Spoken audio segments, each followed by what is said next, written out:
wanted to make this video as a testament to myself and to others that might be going through the same thing. But these are some thoughts that I've had today.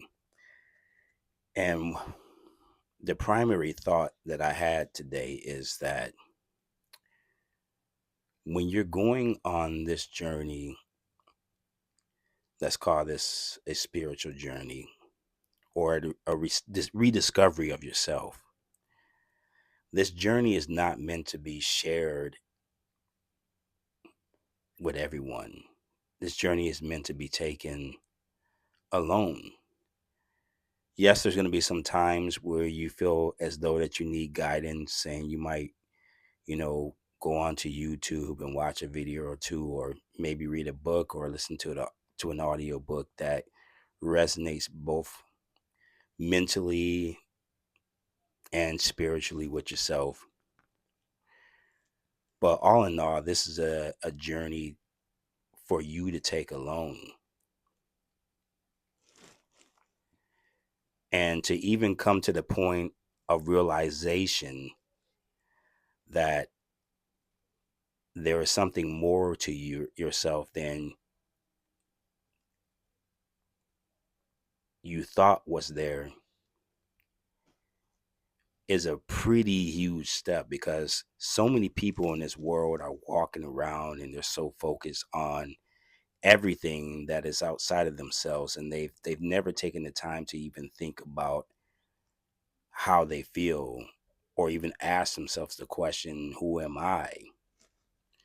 And for you to have taken the time to actually want to know who you are and want to just figure this out is a real, not even gonna say real, it's a huge step. It's a huge step in the right direction.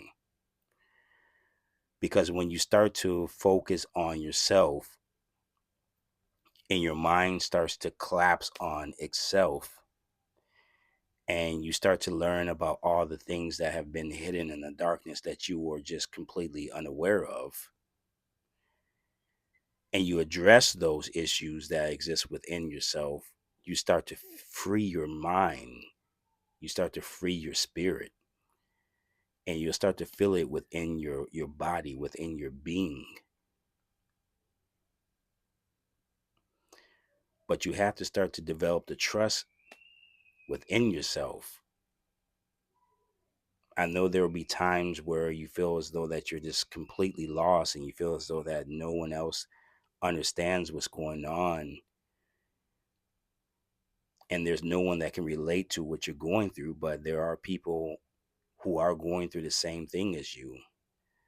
Now, we're in the minority, in my opinion, at this time. I think that our numbers will grow, but just know that you are in the minority right now. So it's not going to be a lot of people that can relate to who you are and what you're going through and these experiences. And I know that you want to tell everybody, want to go shout out to the world, but it might not be their time, but it's your time.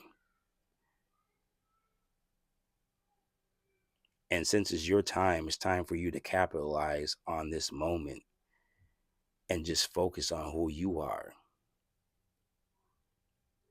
Try to figure out as much detail as you can about yourself, how you think, what makes you upset, what makes you happy,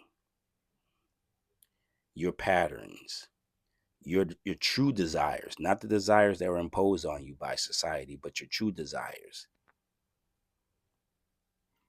And the more you learn about yourself, the more you'll start to reach out to God. And the more you start to reach out to God, the more God will start to reach out to you. And God will begin to speak to you in signs and symbols. So that way you know the secrets of the universe. But once again, this cannot be shared by anybody else. This has to be a journey that you take for yourself. Because every single time you go outside of yourself and you look at other sources to dictate how you should feel and what you should be doing and what you shouldn't be doing, then you're limiting your own light, because what's good for you might not be good for the next person. So you need to figure out what's good for you. You need to create your own story, your own audio book, your own YouTube videos, so that way you expand yourself and expand your awareness, because this is a magical journey. And right now you have a light that's growing inside of you. And every single time you learn more about yourself, every single time you uncover more about yourself, that light begins to grow and expand. And you'll start to notice that everything else around you will start to illuminate, and you'll be able to rediscover the beauty of life. And that's the true purpose of this journey, is to rediscover yourself, rediscover your own life,